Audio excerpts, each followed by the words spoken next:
அரசியல் கருத நேயர்களுக்கு வணக்கம். இன்று நம்மோதை இணையும் சிறப்பு விருந்தினர் அரசியல் திறனாய்வாளர் திரு ரவீந்திரன் துரைசாமி அவர்கள். வணக்கம். வணக்கம் தம்பி. சார், நேற்றைய தினம் திருச்சி ஒட்டக்கதையில் உள்ள பேரரசர் பெரும்பிடுகு முத்தரையருக்கு சீமான் புகழ்வனம் செலுத்தியிருந்தார். முத்தரையர் சமூக மத்தியிலே இது மிகப்பெரிய வரவேற்பை வந்து சேர்த்துள்ளது. இது அரசியல் களத்தில் எந்த அளவுக்கு அவருக்கு கை கொடுக்கும் சார்? முத்தரையர்கள் வாக்குக்கு பலரும் குறிவைக்கிறாங்க. என்னுடைய வேண்டுகோள் வெளிப்படையாகவே அரசியல் கார்டன் மூலமாக சீமானுக்கு நான் கொடுக்கும் வேண்டுகோள், அதிகபட்ச முத்திரையர் சமூகத்துக்கு பிரதிநிதித்துவத்தை கொடுக்கணும். ஏன்னா முத்திரையர் சமூகம் பரவலாக வாழ்கிறாங்க. அவர்கள் ஹண்டர் கம்யூனிட்டி, வேட்டை சமூகம், அதில் வந்தவங்க பெரும்படு முத்திரையர் வாரிசுகள். அவர் சீமானே அதை இதெல்லாம் தெளிவாக அந்த மன்னரோட வெற்றிகள் அதெல்லாம் தெளிவாக பேசியிருக்கிறாரு. நீர் மேலாண்மையில் சிறந்து விளங்கிய ஒரு மன்னர். அந்த சமூக மக்கள் கண்ணப்பா நாயனார் வழி வந்தவங்க. அவங்க பிடாரி அம்மனை தெய்வமாக வழிபடக்கூடியவங்க. அவர்கள் பரவலாக தமிழகம் முழுவதும் இருக்கிறாங்க. நீங்கள் திருவற்றியில் கூட காங்கிரஸில் ஒரு முத்திரையர் சமூகத்தை சேர்ந்தவர் சட்டமன்ற உறுப்பினராக இருந்தார் முன்னாடி. அதே மாதிரி வட தமிழகத்திலையும் பல கிராமங்களில் அவங்க இருக்கிறாங்க.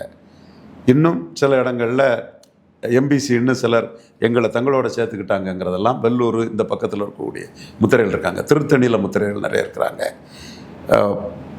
கொங்கு மண்டலத்தில் முத்திரைகள் நிறைய இருக்கிறாங்க. பரவலாக அவங்க அரசியல் அதிகாரங்கிறது திருச்சியை சுற்றி இருக்குது. திருச்சி, நத்தம், ஆண்டியம்பலம், மேலூர், வீரநம்பலம், அவங்களும் முத்திரையர்கள் அங்கேயும் ரொம்ப கணிசமாக உள்ள சமுதாயம். நான் இங்கே சிந்தாதிரிப்பேட்டையில் ஒரு முத்திரையர் சமூக அலுவலகம் இருக்குது. அங்கே வெங்கடசாமி ஐயான்னு ஒரு பெரியவர் இருந்தார். சின்ன வயசுலேயே அவரை பார்த்து முத்திரையர்களோட உணர்வுகள் அதெல்லாம் நான் உணரக்கூடியவன். குலச்செல்லியாங்கிற ஒரு தனிச்சு சுயேட்சையாட்டை தனித்தன்மையோட திரண்டு வெற்றி பெற்றார். வெங்கடாச்சலம்ங்கிறவர், பெல்ட் வெங்கடாச்சலம்னு சொல்லுவார், அவர் தனித்தன்மையோட திரண்டு வெற்றி பெற்றார். இப்படி ஒரு சமூகம் தனித்தன்மையோட திரண்டு வெற்றி பெறதெல்லாம் சாதாரண விஷயமே இல்லை. இதை தாண்டி முத்திரையர் சமூகம் கடைசியாக ஒரு 5 பேர் தனியாக நின்று ஓட்டுக்கு பணம் கொடுக்கக்கூடிய காலகட்டத்திலே செல்வகுமார் தலைமையில் பெரிய அளவுக்கு ராமநாதபுரம் இங்கெல்லாம் ஓட்டு எடுத்திருக்கிறாங்க. திருமங்கலத்தில் முத்திரையர் நிறைய இருக்காங்க. சாத்தூரில் இருக்கிறாங்க. அருப்புக்கோட்டையில் எம்ஜிஆர் வெற்றிக்கு முத்திரையர் முக்கிய காரணம். நான் நேற்று முக்குலத்தோர் காரணம்னு சொன்னதும் நான் எம்ஜிஆர் ஜாதி வளையத்துக்குள்ளன்னு தப்பாக ஒருத்தர் சொல்லி அது பெரிய பிரச்சனை ஆகிப்போச்சு. இன்றைக்கி நல்ல இளமதி கூட வருத்தப்பட்டார். ஏன்னா எம்ஜிஆரை குறை சொல்லணும்னு எனக்கு நோக்கம் கிடையாது, உண்மையை தான் சொன்னேன்.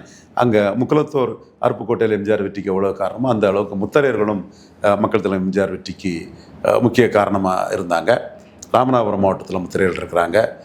பல தொழில்களும் பண்ணுறாங்க. மீன்பிடி தொழில்களே முத்திரையர் சமூகம் இருக்கிறாங்க. ஸோ முத்திரையர் சமூகம் இன்னைக்கு உரிய அரசியல் அதிகாரம் பெற்றிருக்காங்கன்னா அது இல்லை. ஸோ நாம் தமிழர் முத்திரையர்கள் மத்தியில் ஒரு ஆதரவை பெறுது. மோடிக்கு பிரதமர்னு வாக்களித்த முத்திரையர்கள் சட்டமன்றத்தில் சீமானோட தங்களை இணைத்து கொண்டு வாக்களிப்பாங்கங்கிற ஒரு தகவல்களும் பல முத்திரையர் கிராமங்களில் இருந்து நமக்கு வந்துகிட்டு இருக்குது. சீமானுக்கு முயற்சி, முத்திரையர்களோட பெருமையை பேசுகிறது நான் பாராட்டுக்கிறேன். அதே மாதிரி அவங்க அரசியல் அதிகாரமும் பெறக்கூடிய அளவுக்கு அவங்களுக்கு அதிக பிரதித்துவம் சீமான் கொடுக்கணுங்கிறது என்னோட கோரிக்கையாக வைக்கிறேன். முத்திரையர்களுக்கு இடஒதுக்கீட்டில் பெரிய பாதிப்பை எடப்பாடி பழனிசாமியும் சிவி சண்முகம் செய்தாங்க. வலையர், முத்தரையர், சேர்வைக்காரன் இவங்களுக்கு மிகப்பெரிய பாதிப்பை எடப்பாடி பழனிசாமியும் சிவி சண்முகம் பண்ணாங்க. அதை பற்றி அவங்க இன்னும் உணரவே இல்லை. நம்ம பெரிய பாதிப்பை பண்ணிட்டோம், அச்சச்சோ ராஜா அம்மனமாக போகிறாரு, ஜாதிவாரி கணக்கெடுப்பு நடத்தாமல் முத்திரையர்களுக்கு அநீதி இழைச்சது தவறுங்கிறத ரவீந்திரன் துரைசாமி மட்டும்தான் சொல்கிறாங்கிறதுக்கு சொல்கிறேன். நான் மட்டும்தான் சொல்கிறேன். பட் அவங்க தவறை உணரலை. தவறை உணராமலே உண்மையை சொல்லக்கூடிய என்ன ஹராஸ் பண்ணுறது, எனக்கு தொல்லைகள் கொடுக்கல தான் அவங்க இருக்கிறாங்க. ஜாதிவாரி கணக்கெடுப்பு நடத்தாமல் முத்திரையர்கள், வலையர், முத்திரையர், சேர்வை இவங்களுக்கெல்லாம் பாதிப்பு ஏற்படுத்தக்கூடிய அளவுக்கு இடஒதுக்கீட்டை இபிஎஸும் சிவி சண்முகமும் பிரித்தது தவறு. ஸோ இன்றைக்கி முத்திரையர் சமூகம் சின்னத்தை பற்றி பார்க்காம எம்ஜிஆர் முத்திரையர்களுக்கு மிகுந்த முக்கியத்துவத்தை கொடுத்தாரு. அவர் கோவேந்தன் அமைச்சராக்கினார். எம்ஜிஆர் இல்லை. இன்னைக்கு ரெட்டலை போடக்கூடிய ஓட்டு எம்ஜிஆர் போடக்கூடிய ஓட்டு இல்லை. ஜெயலலிதா அம்மையார் பெரும்படு முத்திரையருக்கு செலவு வச்சு முத்திரையர் சமூகங்களெல்லாம் ஒன்றிணைச்சு செய்தாங்க. இன்றைக்கும் ரெட்டலைக்கு போடக்கூடிய ஓட்டு ஜெயலலிதாவுக்கு போடக்கூடிய ஓட்டு அல்ல. முத்திரையர்களுக்கு ஓட்டு போடுங்க. முத்திரையர்களுக்கு யார் நன்மை பண்ணுறாங்களோ அவங்களுக்கு அந்த ஓட்டை போடுங்க. உங்களுக்கு எடப்பாடி பழனிசாமி ஜாதிவாரி கணக்கெடுப்பு நடத்தாமல் செய்தது பெரிய அநீதி. இதெல்லாம் முத்திரையர் சமூகம் கருத்தில் கொண்டு இந்த முறை தெளிவாக தொடர்ந்து துணிவாக தனித்து நிற்கக்கூடிய சீமானுக்கு முத்திரையர்கள் வந்து முன்னை விட அதிக ஆதரவை இந்த தடவை கொடுப்பாங்க நான் கருதுகிறேன். முத்திரையர்களோட பெருமைகளை பேசக்கூடிய நாம் தமிழர் சீமான் அவர்கள் முத்திரையர்களுக்கு வேட்பாளர் தேர்விலும் இளைஞர்களுக்கு வந்து அதிக அளவில் முக்கியத்துவம் கொடுப்பாருன்னு நான் கருதுகிறேன். சார், குறிப்பாக இப்போது முத்திரையர்களுக்கு முகமாக தெரியக்கூடிய ஆர்கே செல்வகுமார் போன்ற தமிழ் தேசம் கட்சி வந்து 2026 தேர்தலில் சீமான் வந்து இணைந்து போட்டியிட போவதாக ஒரு செய்திகள்லாம் வெளியாகுது. அப்படி ஒரு விடயம் நடந்தால் அது வெற்றிக்கு மிக சுலபமான விடயமாக அமையும் அப்படின்ற ஒரு விஷயம் வந்து வெளியே வருது. இதை எப்படி சார் பார்க்குறீங்க? செல்வகுமார் முத்திரையரில் செல்வாக்கான ஒரு சகோதரர், நல்ல போராளி. அன்னைக்கு சசிகலா அதிகாரத்தில் இருக்கும்போது எல்லாருமே சசிகலா பின்னாடி நிற்கும்போது சசிகலா மேரை எதிர்த்து களத்துக்குள்ளே நின்னதில் டெல்லியில் சென்னையில் மேல்மட்டத்தில் நின்னதில் ரவீந்திரன் துரைசாமிங்கிறது வரலாறே தெரியும். பல பிரமுகர்களும் வந்து சசிகலாவுக்கு பூச்செண்டு கொடுக்கும்போது கவர்னர் வரமாட்டார்னு ரங்கராஜ் பாண்டே சோதரர்கள் போன்றவங்கெல்லாம் சசிகலா தான் அடுத்த சிஎம், அங்கே எல்லாம் தயாராகிட்டு பல்கலைக்கழக அரங்கில் எல்லாம் தயாராகிட்டு ஜெயலலிதா இடத்துல சசிகலா அண்ணி டான்ஸே ஆடிக்கொண்டிருந்த காலகட்டத்தில் நம்ம வந்து கவர்னர் வரமாட்டாருன்னு நம்ம சொன்னோம். அதே கட்டத்தில் ஒரு பெரிய மக்கள் திரளை கூப்பிட்டு சசிகலாவுக்கு எதிராக ஒரு களத்தில் நின்று கடுமையான வார்த்தைகளை பேசினவர் வந்து செல்வகுமார். ஸோ செல்வகுமாருக்குன்னு முத்திரையர்கள் மத்தியில் ஒரு பெரிய செல்வாக்கு இருக்குது. அவருடைய அரசியல் முடிவு முக்கியமானது. என்ன முடிவு அவர் எடுக்காருங்கிறத நம்ம பொறுத்திருந்து பார்ப்போம். சீமான் நேரடியாகவே 234 தொகுதியிலையும் நின்று அவர் தன்னுடைய ஆதரவு வளையத்தை பெறுகிறார். செல்வகுமார் போன்றவங்கள்ட்ட ஒரு நல்ல நட்பையும் பாசத்தையும் சீமான் தொடர்றாரு. அது என்னைக்கும் தொடரும்னு கருதுறேன். குறிப்பாக இப்போ சமீபத்தில் அந்த திருப்பூரில் அந்த ஜாதிவாரி கணக்கெடுப்பும் பஞ்சமநில மீட்பிலும் கூட அவர் கலந்து வந்ததெல்லாம் பார்க்க முடியுது. அதை தொடர்ந்து இந்த மாதிரி கேள்விகள்லாம் வெளியே வருதுன்ற பட்சத்தில் அதனால தான் அது முன்வைக்கப்படுதா சார்? இஷ்யூ பேஸ்டாக முத்திரையர்கள் வந்து ஜாதிவாரி கணக்கெடுப்புங்கிறதுல உறுதியாக நின்று போராடக்கூடியவர் சீமான் தானே உணர்றாரு. சீமான் ஜாதிவாரி கணக்கெடுப்புங்கிறது நாடாருக்கு நஷ்டம் வந்தாலும் அதை பற்றி பிரச்சனை இல்லை, அந்த ஜாதிக்கு நஷ்டம் வந்தாலும் பிரச்சனை இல்லை, இந்த ஜாதிக்கு நஷ்டம் வந்தாலும் பிரச்சனை இல்லை, நியாயம் நடக்கணும், எல்லாத்துக்கும் நன்மை நடக்கணும்னு நிற்கிறாருங்கிறத முத்திரையர்கள் உணர்றாங்க. நிச்சயமாக ஜாதிவாரி கணக்கெடுப்பு நடத்தினா முத்திரையர்களுக்கு இப்போ இருக்கக்கூடிய அதிகாரத்தை விட 2 மடங்குக்கு மேலே அதிகாரம் அரசியல் கட்சிகள் கொடுத்தாக வேண்டிய நிர்பந்தம் வரும். ஸோ ஜாதிவாரி கணக்கெடுப்பில் வந்து பலன் பெறக்கூடிய ஒரு ஜாதி முக்கியமாக முத்திரையர்கள் என்பது என்னுடைய மதிப்பீடு. சீமான் ஜாதிவாரி கணக்கெடுப்புக்கு உறுதியாக நிற்கிறதும் முத்திரையர்கள் மத்தியில் செல்வகுமார் சீமானோட நிகழ்வுகளில் கலந்துக்கிறதும் வந்து நம்ம கவனிக்கத்தக்கது. ஓகே சார், இப்போ இந்த விடயத்தில் வந்து நீங்கள் பேசும்போது சொல்லியிருந்தீங்க முத்திரைக்கான சரியான அங்கீகாரத்தை வந்து யாருமே கொடுக்கலன்ற ஒரு விஷயத்தை வந்து பகிர்ந்தீங்க. சீமான் அவர்கள் வந்து அதை கொடுக்கும் பட்சத்தில் வந்து அரசியல் மாற்றம் எளிதான ஒன்றாக வந்து சீமானுக்கு மாறிவிடுமா? முத்திரையர்களை வந்து சீமானை கைப்பற்றி கொண்டு மற்றவங்களை மிரட்டக்கூடிய அரசியலை கூட செய்யலாம். சீமானின் வளர்ச்சி முத்திரையர்களோட அரசியல் அதிகாரத்தின் கூடுதல் வளர்ச்சிக்கு துணை புரியுங்கிறது என்னோட கணிப்பு. சார், மிரட்டுறதுனா எதை மீன் பண்ணி சார்? அதான் இந்த ஓட்டு ரெட்டையிலை பார்த்து ஓசியில் போட்டுருவான், நம்ம ஜாதிவாரி கணக்கெடுப்பு நடத்தாமல் அவனுக்கு அநீதி இழைச்சாலும் அவன் ரெட்டையில ஜெயலலிதா எம்ஜிஆர்னு மயக்கத்தில் போட்டுருவான்னு இபிஎஸும் சிவி சண்முகம் நினச்சாங்கன்னா அது நடக்காது. அவன் வந்து சீமானுக்கு ஓட்டு போட்டு உங்களுக்கு பாடம் படிக்கவும் தயங்க மாட்டான், உரிய மரியாதையும் அந்தஸ்தும் அரசியல் அதிகாரமும் கொடுக்கலன்னா சீமான் பின்னாடி அவன் போயிடுவாங்கிறது தான் அந்த மிரட்டுறதுன்னு அர்த்தம். ஓகே சார், இதை வந்து சமீபத்தில் சீமான் அவர்கள் கொடுத்த ப்ரெஸ் மீட்டில் வந்து இந்த மாத இறுதிக்குள்ளே 234 தொகுதிகளுக்குமான வேட்பாளரை வந்து நாங்கள் அறிவிச்சிருவோம் அப்படின்ற ஒரு விடயத்தை வந்து சொல்லியிருக்காரு. இந்த விஷயத்தை எப்படி சார் பார்க்குறீங்க? தெளிவாக சொல்லியிருக்கிறாரு. 130 பேர் 25 to 30 வயசுன்னு சொல்லியிருக்கிறாரு. 25ங்கிறது பேசிக் கண்டஸ்டிங் ஏஜ்னு நினைக்கிறேன். அப்போ 30 வயசுக்குள்ளே 130 பேர்னா நம்ம கல்லூரிகள்லேயும் பள்ளிகள்லேயும் மாணவர்கள் கையில் தான் எதிர்காலம்னு பேசுவாங்க. அது ஒரு பேச்சாக தான் இருக்கும். ஒரு அரசியல் கட்சி முத 50% மேற்பட்ட வேட்பாளர்களை 25 to 30 வயசுக்குள்ளே போடுறாங்கன்னா அது சீமானை தான் இருக்க முடியும்னு நினைக்கிறேன். அது வந்து ஒரு இன்னொரு இடத்துக்குள்ளே அது ஒரு வெற்றி மாடல்ன்ற சொல்லலாம். அசாம் கனபரிசித்தும் மாணவர்களை கேண்டிடேட்டாக போட்டாங்க, அவங்களும் இந்த மாதிரி போட்டிருக்கிறதுக்குள்ள வாய்ப்புகள் இருக்குன்னு கருதுறேன். இப்போ இந்த லெவலில் தமிழ்நாட்டுக்குள்ளே சீமான் இதை பண்ணுறாரு. ஸோ ஆனால் அசாம் கனபரிசித்து இளைஞர்கள் வேட்பாளரை போட்டு பெரிய ஆதரவு வளையத்தை பற்றி வெற்றி பெற்ற மாதிரி சீமானும் அதை நோக்கி நகர்றாரு. குறிப்பாக இதில் சீமான் வந்து அந்த 130 பேரும் ஒவ்வொருத்தரும் மிகவும் திறமசாலி, எல்லா சப்ஜெக்டும் தெரிஞ்சவங்க, ஒரு சினிமா தேட்டரில் விசில் அடிச்சுட்டு இருக்கவங்க இல்லைன்னு தான் அதுக்கு அர்த்தம். அதுதான் சொல்ல வந்தார். அது ஒன்றும் பெரிய மேட்ரே இல்லை. விஜய் 214 போட போகிறதில்ல, அவங்களுக்கு டிக்கெட் கேண்டிடேட் வாய்ப்பும் வரப்போகிறதில்ல. என்னால் சீமான் வந்து அதை கம்பேரிட்டிவாக சொன்னது என்னோட 130 பேரும் அரசியல் விவரங்கள், நாட்டு நடப்புகள், மிகப்பெரிய நாலேஜ் உள்ளவங்க, படித்தவங்கங்கிறத தான் அவர் சொல்கிறாரு. இது பெரிய புரட்சியாக இருக்கும். இதை நான் வரவேற்கிறேன். குறிப்பாக 134 ஒரு பெரிய நம்பர், எந்த ஒரு கட்சியுமே செய்ய யோசிக்கக்கூடிய ஒன்றை வந்து சீமான் அவர்கள் வந்து எடுக்கிறது வந்து இது ரிஸ்க்கை ஏற்படுத்தாதா சார்? இது வந்து ஆதரவு வளையத்தை தான் கொடுக்கும், செல்வாக்கை கூட்டி தான் கொடுக்கும். எந்த விதத்தில் சார்? ஏன்னா இப்போது எல்லாருமே யங்ஸ்டர்ஸ்ன்றப்போ அந்த ஒரு அறிவு முதிர்ச்சின்றது வந்து ஒரு கேள்விக்குறியான ஒன்று அப்படின்ற அது முதிர்ச்சி உள்ளவங்கள தான் போடுறேன்னு அவர் தெளிவாகவே சொல்கிறார். அதில் ஓகே ஓகே சார். இந்த மாதிரியான முன்னெடுப்புகள் வந்து 2026 தேர்தலில் ஒரு புறம் இருக்குது. இப்போ தனித்து தான் போட்டியிடுதுன்னு சொல்லிட்டு இன்னொரு விஷயத்தையும் வெளிப்படையாக சொல்லிட்டு வராரு. ஸோ களம் வந்து இப்போ 4 முனை போட்டியாக இருக்குன்ற பட்சத்தில் நாம் தமிழருக்கு எந்த அளவுக்கு இந்த களம் வந்து 2 பேர் தாங்க களத்தில் தெளிவாக இருக்காங்க. ஒன்று மு.க. ஸ்டாலின், இன்னொன்று நாம் தமிழர் சீமான். மு.க. ஸ்டாலின் தெளிவான ஒரு கூட்டணியோட ஜோதிபாசு மாதிரி கூட்டணி தான் வெற்றிக்கு உத்தரவாதம்னு தெளிவாக இருக்கிறார். கூட்டணி இன்டாக்டாக வச்சு கொண்டு போயிட்டுருக்காரு. நான் திமுக கூட்டணி இன்டாக்டாக இருக்குன்னு நான் தான் சொன்னேன். எத்தனை பேர் அங்கே கூட்டணி பணம் கொடுத்தா பார்லிமெண்ட் தேர்தலில் திருமாவளம் வந்துடும்னா எத்தனை பேர் பேசிட்டு தெரிஞ்சாங்க.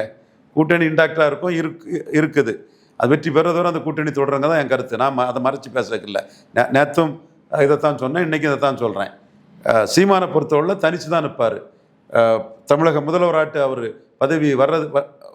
பதவி அடைகிறது வரை தன்னுடைய லட்சியம்ங்கிறது தனிச்சு நின்று அதை சாதிக்கணுங்கிறது தான். என் கால்களில் தான் என் லட்சியத்தை நான் அடைய முடியும், என் இலக்கை அடைய முடியும். அடுத்தவன் தோள் மேலே ஏறி என் இலக்கை அடைய முடியாது. அடுத்தவன் தோள் மேலே ஏறினா அவன் கால்களை எங்கே கொண்டு போகணுமோ அங்கே தான் கொண்டு போவான். நம்ம தோள் மேலே தான் இருக்கணும். நம்ம கால்கள் தான் நம்மளுடைய இலக்கை நோக்கி நகரம்னு சொல்லக்கூடிய சீமான் தனிச்சு போட்டியிடுவதன் மூலமாக தான் நம்ம இலக்கை அடைய முடியும், நம்ம லட்சியங்களை நிறைவேற்ற முடியும். மக்களுக்கு பாசிட்டிவிட்டி நேர்மறையாக மக்கள் நலனுக்கு என்ன செய்ய முடியும். தமிழ் தேசிய ஆட்சி மலர்ந்தால் என்ன வரும்? சீமான் ஆட்சி மலர்ந்தால் பால் பொருளாதாரம், ஆடு மாடு தொடர்பான பொருளாதாரம், தற்சார்பு பொருளாதாரம், விவசாய பொருளாதாரம், அரசு ஆடு மாடு மேய்த்தல் அரசு வேலை, இப்படிப்பட்ட விஷயங்களை சீமான் நடத்த முடியுங்கிற அடிப்படையில் அவர் நேர்மறையான தன்னுடைய அரசியலை நகர்த்தி கொண்டு போயிட்டுருக்கிறார். Okay sir. இதில் வந்து விஜய்க்கு என்ன பெரிய ரோல் இருந்துற போகுதுன்ற ஒரு கேள்வி வருது. 234 தொகுதியிலையும் வேட்பாளர் போட முடியாதுன்ற பட்சத்தில் முதல் தேர்தலே வந்து கூட்டணி வச்சாலும் அவங்களோட ஓட் பேங்கை நிரூபிக்க முடியாதுன்னா அப்போ 2031 அவர் முதல்வர் ஆகுது அந்த மாதிரி கனவுல எப்படி சார் சாத்தியம் முடியும்? அதெல்லாம் முடிஞ்சிங்க. விஜய் திரும்பி போகிறதோட ஒரு வழி இல்லை. தப்பாக ப்ளே பண்ணிட்டாருங்க. பலம் நிரூபிக்காதவங்களுக்கு மரியாதை இல்லை. அன்டெஸ்டட் நாட் ப்ரூவ்டு நான் சொன்னதான் இப்போ எல்லாரும் சொல்கிறாங்க. நேற்று ஷியாமணன் கூட ரவீந்திரன் அன்டெஸ்டட் நாட் ப்ரூவ்டுன்னு சொல்லுவாருங்கிறத சொன்னாப்புல. கார்த்திகை செல்வன் அவர் கூட அன்டெஸ்டட் நாட் ப்ரூவ்டுங்கிறத சொல்கிறாப்புல. குணா அவரும் என்னோட கருத்தை அதை சொல்கிறாப்புல. இவங்க அவங்க பேர் என்ன, அந்த மேடம் சுகிதா, அந்த மேடம் அவங்க கூட நியூஸ் 7ல் அன்டெஸ்டட் நாட் ப்ரூவ்டுங்கிறதுல நீங்கள் விடாப்பிடியாக இருக்கீங்க சார், பட் அது உண்மைதான்னு அவங்க சொல்கிறாங்க. எல்லாருமே அன்டெஸ்டட் நாட் ப்ரூவ்டுங்கிறது தெளிவாகுது. அப்போ நீங்கள் உங்களை டெஸ்ட் பண்ணியிருக்கணும், ப்ரூவ் பண்ணியிருக்கணும். 2024 மக்களவைத் தேர்தலே ப்ரூவ் பண்ணியிருக்கோம். நான் சகாதேவ மாதிரி சொன்னேன். அப்போ கோட்டை விட்டுட்டு பலம் நிரூபிக்காதவங்களை மதிப்பாங்கன்னு நினச்சா எடப்பாடி மதிக்கலை. பாஜகவை தான் மதிச்சிட்டாரு. பலம் நிரூபிக்காத விஜயை மதிக்கலை. பலம் நிரூபிக்காத விஜயை பற்றி பொய்யான கருத்து கணிப்புகள், பொய்யான செய்திகள், ஆதவ அர்ஜுனா பேட்டிகள் இதுதான் நடக்குமே தவிர பலம் நிரூபித்த 8.2 பலம் நிரூபித்தது ரியல். விஜயை பற்றி வரலாம் ரியல். கற்பனை காகித புலிகள், ஊதி பறக்கக்கூடிய பலூன், பலம் நிரூபிக்கலாங்கிற ஊசியை வச்சு நான் குத்தி போட்டுறேன். பாண்டே முட்டு கொடுத்தாலும் நடக்காது, ஆதவ் அர்ஜுனா அவர் முட்டு கொடுத்தாலும் நடக்காது, யார் முட்டு கொடுத்தாலும் நடக்காது. இப்போ பலம் நிரூபிக்க வேண்டிய நிர்பந்தத்துக்கு விஜய் வந்துட்டாரு. 234 கேண்டிடேட் இல்லை, எல்லாமே வியாபார கூட்டம், கொள்கை லட்சியம் கிடையாது. டெம்பரரியாக நீர்க்குமிழி மாதிரி வந்த வியாபார கூட்டம் தான். சொந்த பைசா செலவழிச்சிட்டு அசம்பிளில் செலவழிச்சிட்டு பார்லிமெண்ட்டில் அறுவடை பண்ண முடியும்னு நினைக்க மாட்டான். நீங்கள் நான் சொன்ன மாதிரி பார்லிமெண்ட்டில் அதை செலவழிச்சிருப்பீங்கன்னா 30 தொகுதி தான், 30 பேரை பிடிச்சிடலாம் கஷ்டப்பட்டு. நீங்கள் அந்த ஓட்டெடுத்தவங்களுக்கு ஓட்டை வச்சு அசம்பிளியில் கூட்டணி வந்துடும், அவனு எம்எல்ஏ ஆயிடலான்னு மக்களவைக்கு செலவழிச்சிருப்பான். இப்போ 214 செலவழிச்சிட்டு என்னைக்கு அவன் அறுவடை பண்ண போகிறான்? உங்கள் அரசியலே வியாபார அரசியல். பொதுவாகவே இன்றைக்கி modern politics accumulative power amassing வெல்த்னு ஆகிப்போச்சு. சீமானுக்கு 234 வரணும், தமிழ் தேசியங்கிற உணர்வில் வரான், வேலுப்பிள்ளை பிரபாரங்கிற அந்த இமேஜில் வரான், தமிழர் வளர்ச்சி, தமிழனத்தின் உயர்வுன்னு வரான். அதுக்கு லட்சியம் இருக்குது, ஒரு நிரந்தர அரசியல். அது இன்னைக்கு நீடித்து நிலைச்சக்கூடிய அரசியல். இது நீர்க்குமிழி அரசியல். இந்த நீர்க்குமிழி அரசியலில் இன்னைக்கு அசம்பிளிக்கு இன்வெஸ்ட் பண்ணிட்டு 5 வருஷத்துக்கு பிறகு 2031 எப்படி அறுவடை பண்ண முடியுங்கிறதுல விஜய் கட்சி நடத்துவாரா, நிற்பாரா, அன்னைக்கு சினிமா மார்க்கெட் இருக்குமா, என்ன இது மார்க்கெட் விழுந்தா என்ன ஆகும்? எவனும் விஜயை நம்பி பெற்று கட்ட மாட்டான், பணத்தை செலவழிக்க மாட்டான். இதுதான் விஜய்க்கு நிலைமை. விஜய் மாட்டிக்கிட்டாரு. நல்லவங்க நல்ல விதமாக சொன்னது, சகாதேவ மாதிரி சொன்னதை அவர் ஏற்றுக்கல. முனி வன்மத்திலையும் காட்படிச்சிலும் அரசியலுக்கு வந்தீங்க. ஒன்று மோடிக்கு மேலே உள்ள வன்மம், அதில் கண்டஸ்ட் பண்ணுனா மோடிக்கு 2 சீட்டு வந்துருமோங்கிற அச்சத்தில் கண்டஸ்ட் பண்ணாமல் விட்டுட்டீங்க. அதனால இன்னைக்கு நீங்கள் அன்டெஸ்டட் நாட் ப்ரூவ்டு பலம் நிரூபிக்காதவர் சீமான் 8.2%, விஜய் 0%. கற்பனையில் வேணால் என்னத்தையும் வேணாலும் ஜெகதீஸ்வரம் பேசிக்கலாம், அது கற்பனை, அது ரியாலிட்டி இல்லை. சீமான் 8.2 எடுத்தது எலெக்ஷன் கமிஷன். இது மீண்டும் கிளாரிட்டியோட நிற்கிறது, உறுதியான நிலைப்பாடு. அது அவரை 17% கொண்டு போயிடும். நீங்கள் உறுதியற்ற தன்மையிலும் நிலையற்ற தன்மையிலும் ஒரு கிளாரிட்டி இல்லாமலையும் குழப்பத்திலையும் என்ன செய்துன்னே தெரியாமலும் திரும்பி போயிடலாமாங்கிறதுல இருக்கிறீங்க. உங்களை மதிக்காமல் பிஜேபி மதிச்சுட்டு போயிட்டாரு எடப்பாடி. அதில் ஷாக் ஆகிட்டீங்க. 18% கிறிஸ்டின் முஸ்லீம் ஓட்டை மீறி மதிக்கலாமான்னு பதறாரு இவர் ஆதவர்ஜுனா ரெட்டி. எஸ்.ஏ. சந்திரசேகருக்கும் ஆதவர்ஜுனாவுக்கும் விஜய்க்கும் கூட பாஜக அதிமுக கூட்டணியில் கிடைக்கிற சீட்டை வாங்கிட்டு போயிடலாங்கிற எண்ண ஓட்டங்கள் இருக்கலாம். ஆனால் ஜான் ஆரோக்கியசாமி முதல் செட்டிலே வந்து கொள்கை எதிரின்னு சொன்னவங்க கூட கூட்டணி போனால், பலன் நிரூபிக்காம கூட்டணி போனால் சரத்குமார் கதி ஆகிடும். சரத்குமார் கூட பலன் நிறுத்திட்டு தான் கூட்டணி போனார். நிச்சயமா திருநெல்வேலியிலையும் இங்கே தூத்துக்குடியிலையும் வந்து ஒரு 1 லட்சம் ஓட்டு, அந்த பொள்ளாச்சிலையும் நாமக்கல்லையும் 1 லட்சம் ஓட்டு மொத்தமாக 4 தொகுதியில் எடுத்துக்கிட்டு அதிமுக கிட்ட 2 சீட்டு வாங்கிட்டு போனார். அவரும் பலம் நிரூபிக்காமல் ஒன்றும் போகலை. நீங்கள் பலம் நிரூபிக்காமலே சீட்டு வாங்கிடுவீங்கன்னு நினச்சதில் உங்கள் பேராசை பெருநஷ்டம். உங்கள் அளவற்ற பேராசை பெருநஷ்டம். பலம் நிரூபிக்காத உங்களால் ஓட்டை டிரான்ஸ்ஃபர் பண்ண முடியும்னு ரங்கராஜ் பாண்டே பொய்யா சொல்லுவார். கலராக ரங்கராஜ் பாண்டே ரீல் விடுவார். ஆனால் எடப்பாடி பழனிசாமி அதை நம்ப மாட்டார். எடப்பாடி பழனிசாமி ரங்கராஜ் பாண்டேக்கு ரீலை நம்ப மாட்டார். ரங்கராஜ் பாண்டேயை தன் வேருக்கு பயன்படுத்திக்கிடுவாரே தவிர இப்படி பலம் நிரூபிக்காதவங்கெல்லாம் ஓட்டு கொண்டு வரும்னு ரங்கராஜ் பாண்டே விடக்கூடிய ரீல்கள் எல்லாம் நம்ப மாட்டார். ஏன் ரங்கராஜ் பாண்டே குறி வச்சு சொல்கிறேன்னு வைங்களா, தப்பாக ஒருத்தன் நாட்டை ஏமாற்றிட்டு இருக்கான்னா அவன் தம்பியாக இருந்தாலும் அவன் பேரை சொல்லி அடிக்கிறது தான் முறைங்கிறதுல அடிக்கிறேன். அதில் தப்பே இல்லை. ஸோ நீங்கள் பலம் நிரூபிக்காமல் என்ன டகால்ட்டியும் பண்ண முடியாது. என் கருத்தை கேட்டு, என் ஆலோசனையை கேட்டு நல்லவன் சொல்கிறான், நேர்மையானவன் சொல்கிறான்னு 39 சீட்டு கமலஹாசன் மக்களவையில் போட்டு தானே எடுத்தார். டாக்டரையா மக்களவையில் போட்டு தானே 6% எடுத்தார். 89 கமலஹாசன் மக்களவையில் போட்டு தானே 4% எடுத்தார். நீங்கள் மக்களவையில் போட்டு உங்களுக்கு பலம் இருக்கும்னா இதோட கூடுதலாக கூட எடுத்திருப்பீங்கன்னா இன்றைக்கி உங்கள் டிமாண்ட் எப்படி இருந்திருக்கும்? இப்போ உங்களை இன்னைக்கு கிண்டல் கேலி நக்கல் நையாண்டி பண்ணக்கூடிய லெவலில் தான் நீங்கள் இருக்கிறீங்க. கண்டிப்பாக சொல்கிறேன், பலம் நிரூபிக்காத உங்களை எடப்பாடி மதிக்க மாட்டார். ஜானகி சிவாஜியை சேர்த்துக்கிட்டு வீணா போனது எடப்பாடி பழனிசாமி நல்லா தெரியும். 7% வாக்கெடுத்த பவன் கல்யாண் நாயுடுக்கு ஓட்டை டிரான்ஸ்ஃபர் பண்ணி கொடுத்தாரு. அல்லு அர்ஜுனால ஜெகனுக்கு ஓட்டை டிரான்ஸ்ஃபர் பண்ணி கொடுக்க முடியலை. அல்லு அர்ஜுனுக்கு பவனை விட டவுன் மடங்கு கூட்டம் வந்தது தெளிவாக தெரியும் எடப்பாடி பழனிசாமிக்கு. ஏன் சுதாகர் ரெட்டி நான் சொல்லும் போதே யூ ஆர் கரெக்ட், விஜய் அல்லு அர்ஜுன் தான், பவன் கல்யாண் இல்லைன்னு உடனே சொன்னார். சொல்லும்போது என்னோட நண்பர்கள் பலர் இருந்தாங்க. அவன் கரெக்டாக புரிகிறாரு. இவர் கேசவநாயகம் அதை புரிகிறாரு. அரவிந்த் மேனன் புரிகிறாரு. ஏன் மோடிக்கு தெரியாதா? சரி, இதில் வடிவேலு பிரச்சாரம் பண்ணார், என்ன வந்தது? ஒன்றும் வரலையே. அப்போ எடப்பாடி பழனிசாமிக்கு இதெல்லாம் தெரியாதா? பல நிரூபிக்காத நீங்கள் கூட்டணி போனீங்கன்னா அவர் ஒன்றும் பெருசாக அவங்கள மதிக்க போகிறதில்ல. கடைசி டைமில் ஒரு அடையாள அரசியலுக்காக பிரச்சாரத்துக்காக ஒரு 8-10 சீட்டோ கொடுப்பார், இதுக்கு மேலே இல்லை. அப்போ நீங்கள் பண்ணது தவறு. நல்லவன் சொன்னால், நேர்மையானவன் சொன்னால், நீங்கள் அரசியல் தெரிஞ்சவன் சொன்னால் 24 லெட்டர் பேடாக இருக்காதீங்க, பலத்தை நிரூபிங்கன்னு. நீங்கள் பலத்தை நிரூபிக்காமல் இப்போ பரித வச்சுட்டு இருக்கீங்க. உங்களை துச்சமாக மதித்து 18% எதிர்ப்பு ஓட்டு உள்ள பிஜேபி கூட எடப்பாடி பழனிசாமி கூட்டணி போயிட்டார். அப்போ உங்களுக்கு ஒன்றும் நெகட்டிவ் கிடையாது, விஜய்க்கு நெகட்டிவ் கிடையாது. பலம் நிரூபிக்காத விஜயை நம்பி பாம்பா பழுதான்னு இது பண்ண முடியாது. நம்ம ரிஸ்க் எடுக்க வேண்டாம். அந்த மாதிரி யாரும் பலம் நிரூபிக்காதவங்க வரும் கையில் வராத ஓட்டை யாருக்கும் டிரான்ஸ்ஃபர் பண்ணுறது இல்லை. அப்போ அப்படி இருக்கும்போது ரங்கராஜ் பாண்டே சொல்கிறதெல்லாம் தப்பு, பொய். அது பொய், நேர்மையற்ற செயல். ரங்கராஜ் பாண்டே சொல்கிறது நேர்மையற்ற செயல். பல நிரூபிக்காத ஒருத்தர் தன் ஓட்டை எந்த ஊரில் டிரான்ஸ்ஃபர் பண்ணியிருக்காங்க ரங்கராஜ் பாண்டே சொல்ல முடியுமா உங்களால்? சும்மா இது வெப் இருக்குது அது இருக்குன்னு பாய்க்கு வந்ததை அடிச்சு விட்டுட்டு போகக்கூடாது. கிரெடிபிலிட்டி வேணும், தரவுகள் வேணும், லாஜிக் வேணும். நான் லாஜிக்கோட தான் சொல்கிறேன், நேயமாக தான் சொல்கிறேன். மீண்டும் சொல்கிறேன், நல்ல நேர்மையாக சகாதேவ மாதிரி சொன்னேன். கேட்கல விஜய். இப்போ அவருக்கு திரும்பி போகிறது தான் ஒரு ஆப்ஷனாட்டு இருக்குது. அல்லது எடப்பாடி கொடுக்கறதை வாங்கிட்டு போனோம். அது பிஜேபி கூட போய் நிற்கிறதுக்கு ஜான் ஆரோக்கியசாமி விரும்பலை. 214 போடுறதுன்னா முழுக்க வியாபார கூட்டம் இன்வெஸ்ட் பண்ணி என்னைக்கு அறுவடை பண்ணுறதுக்கு. 39 இன்வெஸ்ட் பண்ண ஆள் வந்திருப்பான், அசம்பிளியில் அறுவடை பண்ணிடலான்னு. இப்போ அசம்பிளியில் இன்வெஸ்ட் பண்ணி எப்படி மக்களவை தேர்தலில் அறுவடை பண்ண முடியும்? 6 தொகுதிக்குள்ளே இன்வெஸ்ட் பண்ணி ஒரு தொகுதியில் அறுவடை பண்ணிடலாம். ஒரு தொகுதியில் இன்வெஸ்ட் பண்ணி 6 தொகுதியில் எப்படி அறுவடை பண்ண முடியும்? அப்போ எவனும் வரமாட்டான். அப்போ விஜய் தனிச்சு போட்டிடணும்னா தொகுதிக்கு 1 கோடி ரூபா எடுத்து வச்சு அவர் தான் செலவழித்து இது பண்ணோம். அதுக்கு தயாரா? அதுவும் காசை வாங்கிட்டு ஓடிடுவானுங்க. உங்களுக்கே தெரியும், நீங்களாக உருவாக்குன சந்தர்ப்பாத கூட்டம். சீமாட்ட இருக்க மாதிரி உயிர் பிடிப்போடு உள்ள கூட்டம் கிடையாது. நீங்களே உங்களுக்கே தெரியும் எப்படிலாம் பைசா போகுது, எப்படியெல்லாம் மன்றத்துக்கு ஸ்டார் கட்டுறதுக்கு எவ்வளோ பைசா உங்கள் அப்பா எஸ்.ஏ. சந்திரசேகர் கொடுத்தாரு. எல்லாமே உருவாக்கப்பட்ட வியாபார கூட்டம்னு தெரியும். சீமாட்ட இருக்குது உணர்வுபூர்வமான கூட்டம்னு தெரியும். ஸோ இந்த வியாபார கூட்டத்துக்கிட்ட பைசா கொடுத்து கேண்டிடேட் போட வச்சாலும் பைசாவை தூக்கிட்டு போயிடுவாங்கிற அச்சம் உங்களுக்கு இருக்கும். இந்த மாதிரி மிகப்பெரிய இக்கட்டில் என் போன்றவர் கொடுத்த நல்ல ஆலோசனையை கேட்காம 39 மக்களவைத் தொகுதியில் கேண்டிடேட் போடுங்கன்னு ஆலோசனையை கேட்காம இன்னைக்கு வந்து ஜான ஆரோக்கியசாமிக்கு ஆலோசனையை கேட்டு பரிதாபமாக விற்கவும் முடியாமல் கக்கவும் முடியாமல் வலம் போகிறதா இடம் போகிறதான்னு தெரியாமல் அப்படியே முட்டுச்சந்தில் மாட்டிட்டு நிற்கிறாரு விஜய்.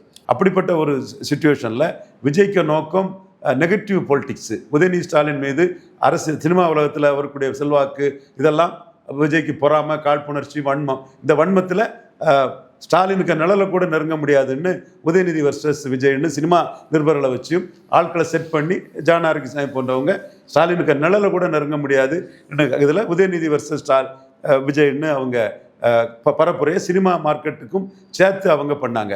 அவங்களுக்கு நோக்கம் வந்து திமுக அதிகாரம் இருக்கிறது வரை உதயநிதி ஸ்டாலின் அதிகாரமாக இருப்பார், முதலமைச்சர் இருக்க மகன், அதை எப்படியாவது பிரிவென்ட் பண்ணுன்னு.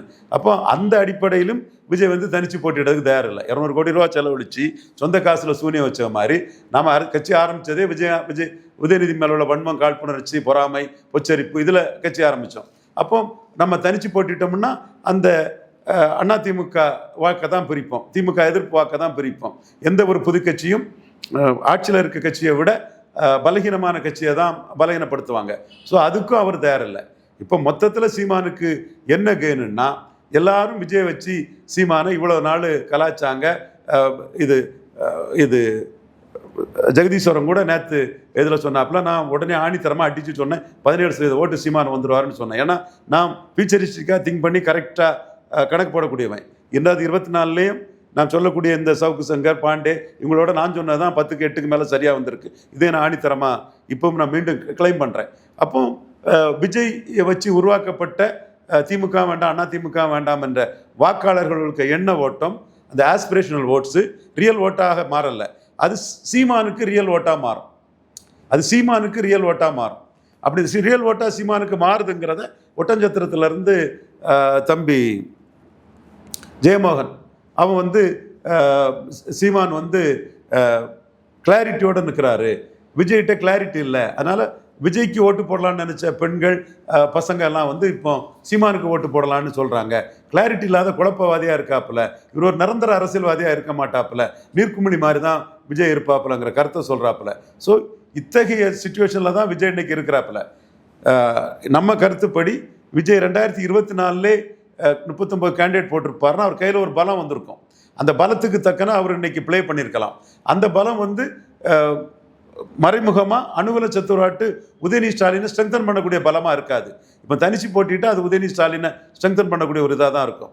அவர் சீமானை வந்து பார்த்தது உண்மைதான், சீமானோட வளர்ச்சியை கண்டு விஜய் வேர்ந்தது உண்மைதான், சீமான சிஎம்மா சொல்கிற மாதிரி ஒரு தோற்றம் கொடுத்தது உண்மைதான். அதனால தான் சீமானை வெயிட்டிங்னு சொன்னார். வெயிட்டிங்னு சொன்னது காரணம், மைக் படத்தை போட்டு விளம்பரம் கொடுத்த தம்பி தன்னை சிஎம் கேண்டிடேட்டாக சொல்லுவார், அவருக்கு சில இடங்களை கொடுத்துக்கிட்டு அந்த அரசியல் களத்தை வைக்கலான்னு சீமான் ஆரம்ப கட்டத்தில் எதிர்பார்த்தது 100க்கு 100 உண்மை. அதில் எந்த மாற்றமும் இல்லை. எவிடன்ஸ் சீமானுக்கு பேச்சிலே இருக்குது. ஆனால் விஜய்க்கு நோக்கம் உதயநிதி ஸ்டாலினை வீழ்த்தணுங்கிறதா விஜய்க்கு நோக்கம். அப்போ அவர் தான் தனிச்சு போட்டிட்டாலோ சீமானை ஆதரித்தாலோ அது வந்து உதயநிதி ஸ்டாலினுக்கு ஒரு வளர்ச்சியை கொடுத்துருமோங்கிற அச்சம் விஜய்கிட்ட இருக்குது. விஜய்க்கு அரசியல் நெகட்டிவ் பொலிட்டிக்ஸு, சீமானுக்கு அரசியல் பாசிட்டிவ் பொலிட்டிக்ஸு. நேர்மறையான ஒரு அரசியல், பாசிட்டிவிட்டி தான் சீமான்ட்ட இருக்குது, நேர்மறை சிந்தனை தான் சீமான்ட்ட இருக்குது. விஜய் எதிர்மறையானவர், உதயநிதி ஸ்டாலின் மீது பொறுக்க முடியாத ஒரு வைத்தறிச்சல் கொண்டவர், பொறாமை கொண்டவர். சீமான் வந்து தமிழ் தேசிய அடையாளம், தமிழ் மண்ணில் ஆட்சியில் பிடிக்கணும், முதலமைச்சர் சேருக்கு பின்னாடி வேலுப்பிள்ளை பிரபாகரன் படம் இருக்கணும்னு கொண்டு போகக்கூடியவர். ஸோ இது கூட எனக்கு சீமானே எதிர்பார்த்தாலும் கூட விஜயோட எண்ண நோக்கம் வந்து உதயநிதி ஸ்டாலினை தோக்கடிக்க முடியாதுன்னா அவர் ரஜினிகாந்த் மாதிரி திரும்பி போயிறதுக்கான வாய்ப்புகளும் இருக்குது. அல்லது அவரே ஒரு அறிக்கை விட்டுட்டு இப்போ ஸ்டாலின் தான் முதல்வருங்கனால நான் இந்த களத்துக்குள்ளே வரல, எதிர்காலத்து களத்துக்குள்ளே வரேன்னு சொல்லி ஒதுங்கி போகிறதுக்குள்ள வாய்ப்புகள் தான் அதிகமாக இருக்குது. ஸோ விஜய் குழப்பவாதி, என்ன பண்ண போகிறாருன்னு தெரியாது, நாளையோரை வச்சுக்கிட்டு அவர் ஊமையாக இருந்துக்கிட்டு அவரை பற்றிய செய்திகளை அவரே படம் கொடுத்து போஸ்டர் ஓட்ட வச்சு பண்ணக்கூடிய வித்தைகளை பண்ணிட்டு இருக்கக்கூடியவர். மொத்தத்தில் அவர் வந்து 214க்கும் சக்தி இல்லாதவர், உதயநிதியை தோக்கடிக்கணுங்கிற ஒரு நெகட்டிவில் வந்தவருங்கிறனால சீமான் பாசிட்டிவாக போகக்கூடியவர் விஜய்க்கு ஆதரவை எதிர்பார்க்க முடியாதுங்கிறது என்னோட கருத்து. அப்போ பல்வேறு கேள்விக்கு தெளிவாக இருக்கும் சார். நேரத்துக்கு மிக்க நன்றி சார். அரசியல் கருத்து முதல் இணைந்திருங்கள். அரசியல் மறக்காமல் சப்ஸ்கிரைப் பண்ணுங்கள். நன்றி.